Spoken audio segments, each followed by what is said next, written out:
Hey guys, it's Faye from Solar Flow and I am back with another video. Today's topic is a behind the veil energy read of Elvis. So if this sounds like an interesting topic, please stick around, and if not, I will catch you at another video. So Elvis, first of all, his energy, very, very hard to connect to. I've actually never had it happen before where I was sitting down to meditate with the express intention of connecting to somebody's energy where nothing came in. And I was like, well, this is weird. I've never had this happen before. And throughout the day, I actually came back to try to visit his energy 2 or 3 more times. Then towards the end of the day, slowly I was starting to receive some information, but it wasn't really until the next day when I sat down to meditate that he actually started to come in. And I will explain to you why this happened more towards the end of the video, because there was a reason that was the case.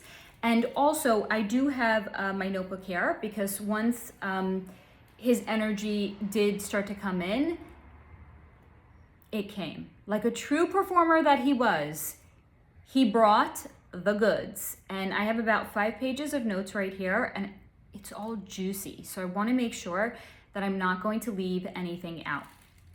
So Elvis.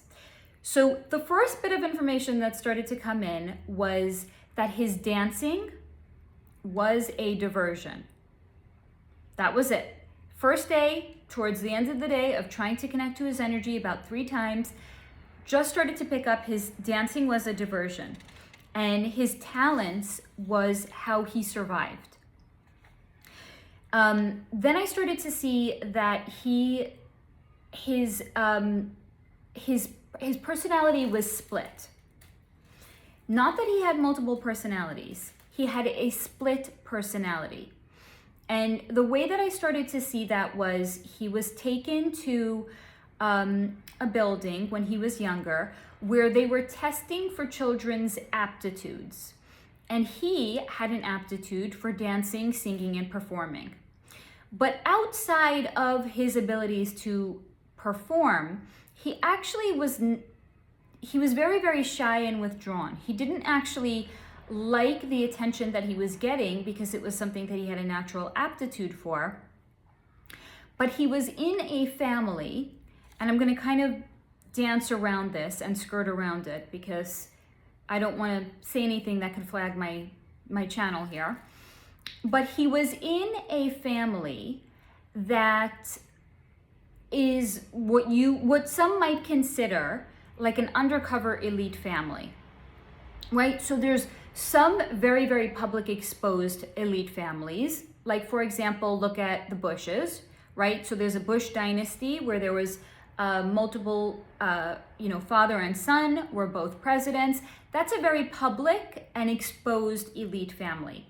But just like there are public and exposed elite families, there's also sleeper families where things can be going on behind the scenes, where their family is not like thrust into the spotlight, but where the family has pledged, let's say, allegiance to a certain philosophy or ideology. And should their children at any point start to show a certain aptitude for certain things, their child can then have those talents and abilities be nurtured, and they can be put into the spotlight. And that is very much the kind of family that Elvis was from. And he showed a great aptitude for performing, but he didn't have the personality of a performer. He had the raw talent, he had the gifts, he had the ability to dance and to sing, but he was actually very shy and withdrawn. So what they did was they split his personality, and there was a clear delineation between performer Elvis and actual Elvis. And there was let's say people like this that are these sleeper cell, as I'm going to call them, families, where a child shows great aptitude, they will have, let's say, a handler, and the handler can say a certain phrase that will cause one person to step in, or one of the personalities to take over, and the other personality to withdraw. And that was very much what was going on with Elvis. So anytime as he was growing up where he was starting to be the performer, there was a certain phrase or there was a certain something, it can even, I'm getting it right now, even that they have like a totem where something was like given to them, and that within itself could also get them to shift over. And so he had some identity confusion about who he was, because when performer Elvis was, let's say, not the prominent personality, and it was Elvis, it took him some time to recalibrate himself and to get used to being himself again. So it definitely caused like a wobble in him energetically. But what was also interesting was that, like a true performer, Elvis didn't like to talk. He liked to show me things. So I didn't actually have like a conversation with him in any capacity. It was more like he would show me things. But he wouldn't talk to me, which I thought was also very, very interesting. And he showed me that he was building an energetic house around himself and sealing himself in.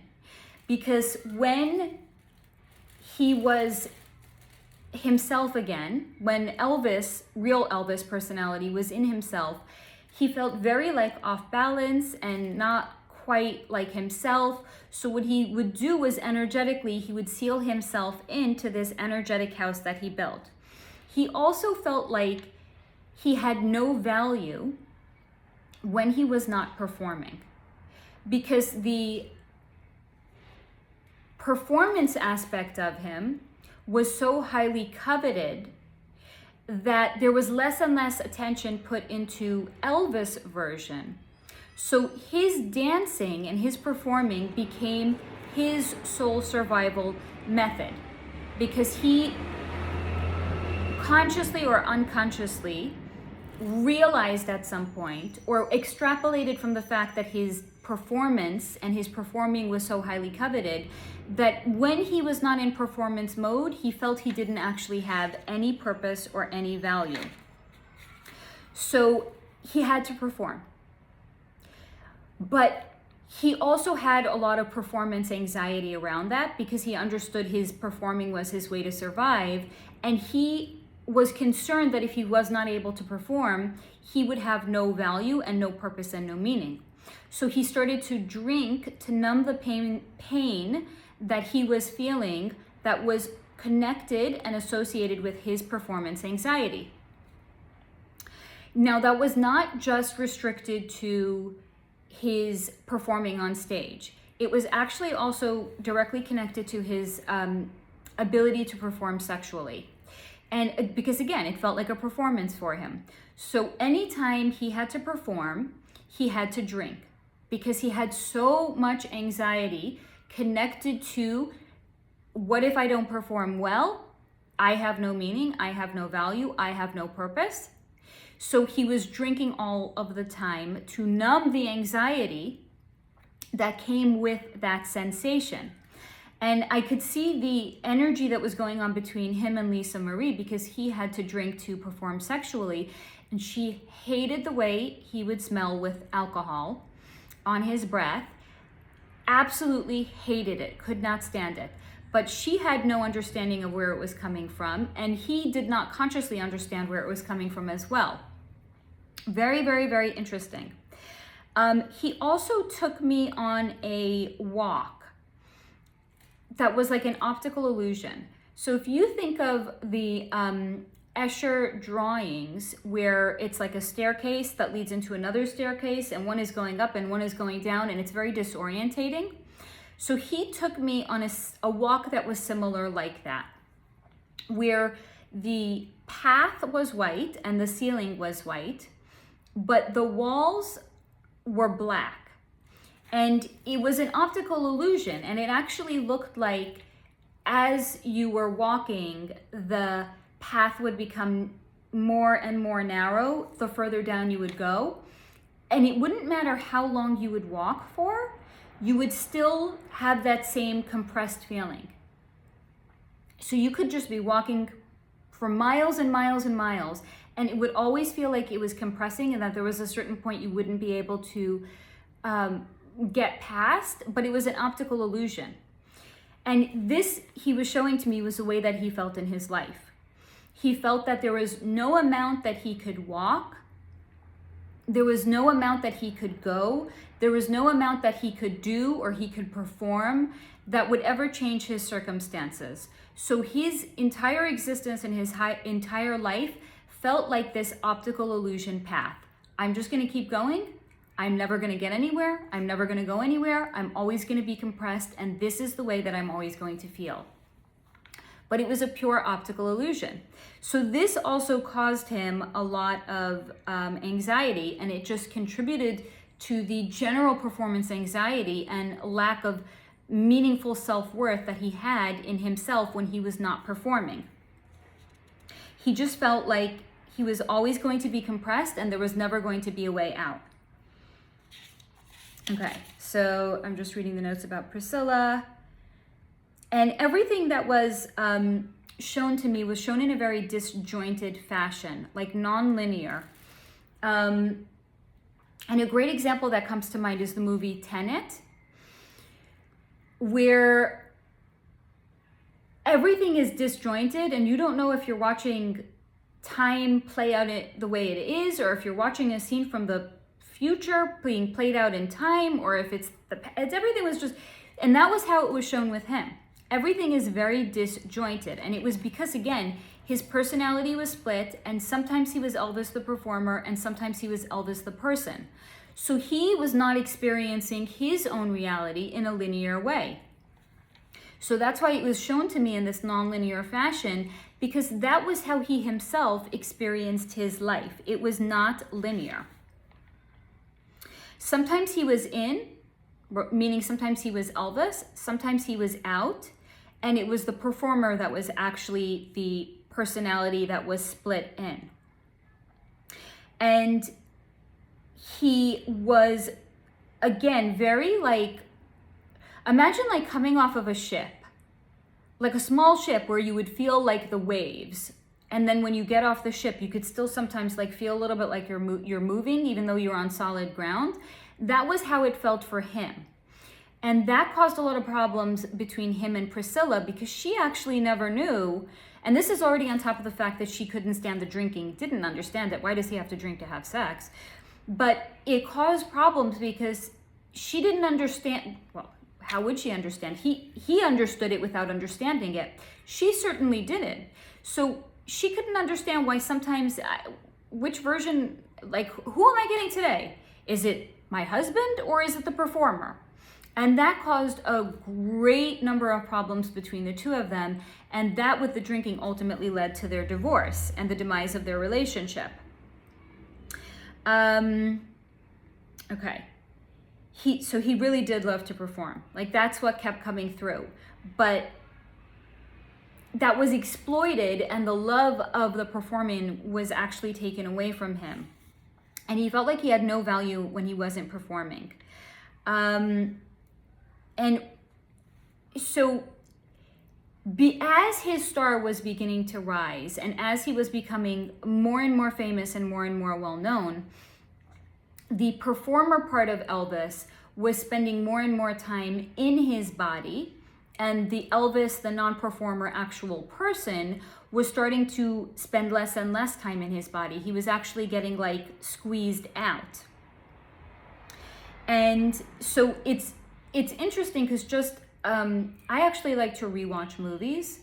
Like, I don't necessarily like to watch new movies. I like to watch movies that I've seen before. I know you're wondering, Faye, why the fuck are you sharing this? Like, talk about Elvis. This connects.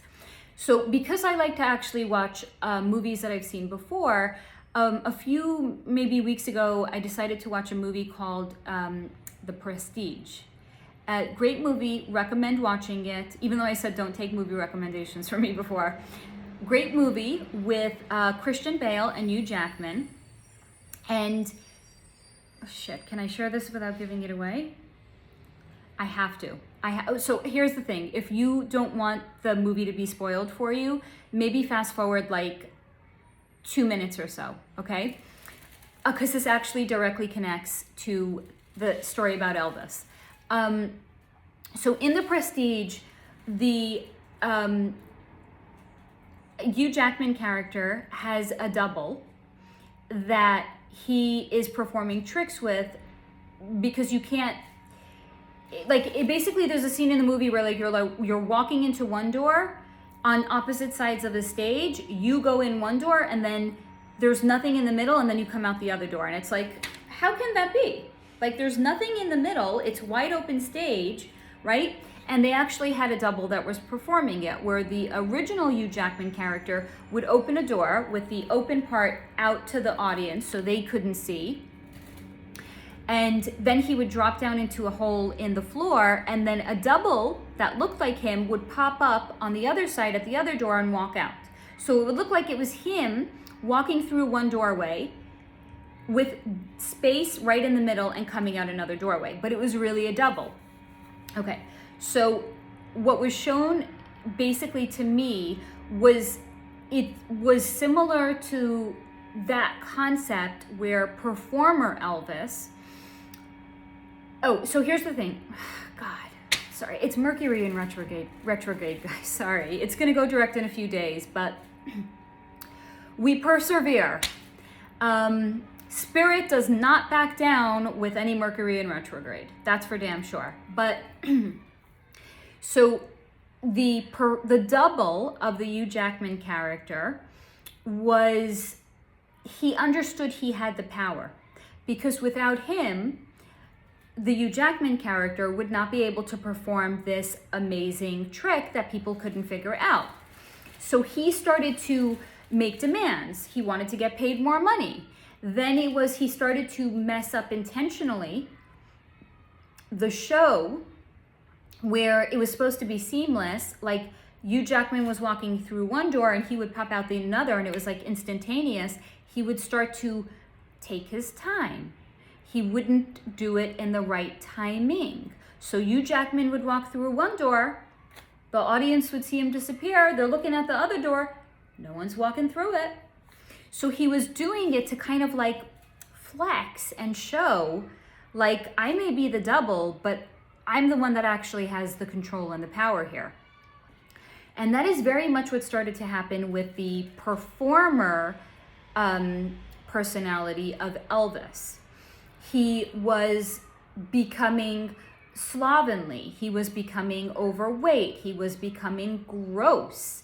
He was drinking in excess. And it was his way of showing how valuable he was, that he was the meaningful personality, and that other guy, he's not meaningful. He's not important. I'm the one that you want. And sadly, in essence, he was, because he was the performer. He was the one that the people were coming to see. He was the one that was making money. So sad as it was true, where Elvis was getting pushed out of his own body, spending less and less time in his body, because this performer version of him was spending more and more time in him. And it's interesting because this is very similar to narcissism. And this is kind of like a case of, it's a case of like, it's a weird narcissism, and I'll explain why. Because a narcissist will suffer some sort of a wounding that causes them to withdraw and retreat their true self, and to protect their true self, they will fabricate a different version of themselves, the narcissist, that will protect the wounded version. So now it's, I'm so wonderful, I'm so great, I'm so smart. And because everything is a confabulation of their true self, they don't develop any meaning in person and any depth to themselves, because their true self has been relegated to the side, and this mask of narcissism has now come to the fore. That's also why they're very into shallow and superficial things, because they themselves have no depth. They themselves have no meaning and purpose. So all they want is the trappings of how things look. And this is very much the case of what actually happened with Elvis, which was that the true Elvis, the real person that was Elvis before he became a performer, was so starved of having time in his own body and having the ability to be himself that he became starved. And this performer version became larger than life. And that became, when I was able to kind of understand that and tap into it, that was what allowed me to understand why it was that when I tried in the first day to tap into his energy, I couldn't. Because Elvis couldn't understand why anyone actually had any interest and meaning in him. Because he was so pushed to the side, spent less and less time in his own body. His very existence and his very soul core was getting starved off. And he couldn't understand why anybody would even come and try to connect with him and try to spend time with him and try to hear his story. So now, here's what's also interesting. Just like it was hard for me to tap into true essence of Elvis, the performer actually had nothing to say, because the performer component of Elvis's personality didn't develop itself either, because its primary purpose and primary goal was just the exploitation of the natural abilities and skills that it had, which was singing, dancing, and being a performer on stage. So it never developed anything beyond that part of itself. So when I was trying to tap in, Elvis was like, nobody wants to talk to me, and this performer had nothing to say. So it was a vacuous chamber of nothingness. Hence why it was so hard to tap in. But I think it was through my insistence and my perseverance in continuously trying to connect to the energy and not being like, oh, okay, there's nobody here to talk to. I guess I'm just gonna move on to the next person. It was my insistence in tapping in and showing, I really want to hear your story, Elvis, that allowed him to finally come out. But again, he wouldn't talk. He would only show, which I thought was so interesting. And now here's something. So this video actually came by request from my mom. Hi, Mom. Love you. Thank you for watching all my videos. But she actually gave me this idea, and she's like, Elvis, you know, so many people want to know, like, is Elvis, and my mom is not like a conspiracy theorist minded person at all. But my mom was like, so many people want to know, because like the people that really love Elvis, they're like, is Elvis still alive? Right? And I was like, oh, well, that's kind of like an interesting twist, because if I'm tapping into energy, it's all an energetic expression. You can tap in and see how strong the energy of somebody is, which indicates if they're alive, or how little of the energy can actually be tapped into, and which is basically a way of understanding that the person is not physically alive in the way that we understood them to be, but their soul essence, which because death is an illusion, right? Your body dies, but your soul lives on. So depending on how strong the energy is that I can tap into on a person, lets me understand if they're actually alive or if this body has passed over. So I was like, you know, that's kind of cool. I never actually looked into it. So I'll just look into Elvis and I'll see, like, you know, could he possibly be alive? And so when I was reading the energy and I was looking into it, I got a very interesting answer back, which was that real Elvis died a long time ago. And I think we're leading from this whole video up to this culmination point, which was just sharing repeatedly that the performer version of Elvis was so highly coveted that he replaced, or displaced is actually a better word, that version, that split of the personality displaced real meaningful Elvis, the real soul essence that was born into that body. So real Elvis, his true nature, his true identity had died a long time ago. Just like the true version of the narcissist has died a long time ago, and the mask that they have developed is the only one that lives on. So just like that, real Elvis had died a long time ago. Performer Elvis was all that was left at the end of his life. And I thought this was such an interesting visual representation that was shown to me. So performer Elvis was old, bloated, and gross, like a Roman emperor laying fat and old on his throne. And then this was the next piece that came in.